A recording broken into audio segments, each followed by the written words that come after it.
Hello மக்களே, வாங்க. நீங்கள் என்னடா போகும்போதே வாய்ஸ் கொடுக்க ஆரம்பிச்சுனாங்க. ஓகே, நீங்கள் ஒரு நாள் டிஃப்ரெண்ட்டாக பண்ணலாம்னு சொல்லிட்டு மைக்கும் இருக்குல்ல, சேஞ்சுக்கு இந்த மாதிரி பண்ணலாம்னு சொல்லிட்டு ஸ்டார்ட் பண்ணிட்டேன். இப்போ எங்கே கிளம்பணும் தானே போகிறீங்க?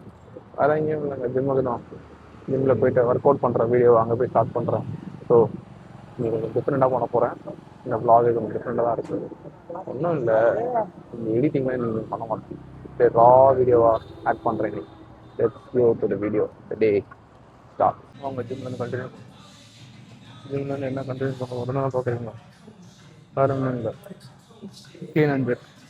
க்ளீன் அண்ட் ஜெர்க் எதுக்கு ஆக்டிவேட் ஆகும் அதான் தெரியாது, பட் இது ஃபுல் பாடி ஒர்க் அவுட். அது மட்டும் நான் சொல்லிப்பேன் கன்ஃபார்மாக.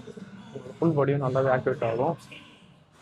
லெக்கில் வந்து எல்லா மசிலுமே பக்காவாக ஆக்டிவேட் ஆகும். அதுதான் வந்து க்ளீன் அண்ட் ஜெர்க்கோட ஆக்டிவிட்டி. பட் அது நீங்கள் கரெக்டாக போடணும்னா நிறைய இன்ஜுரிஸும் வரதுக்கு சான்சஸ் அதிகமாகவே இருக்குது. அதையும் சொல்லிடுறேன்.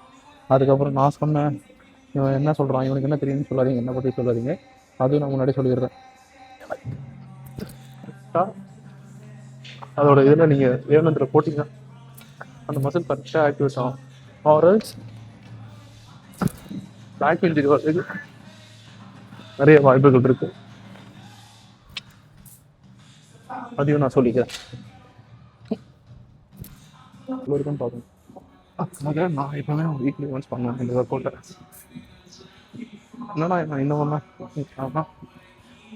இதெல்லாம் வந்து என்ன சொல்லுவாங்கன்னா ஸ்லோவாக ஸ்டெடியாக பண்ணணும். சும்மா ஹரிபுரியாக பண்ணக்கூடாது. பொறுமையாக லிஃப்ட் பண்ணணும், அதே டைம் பொறுமையாக கீழே விடணும்.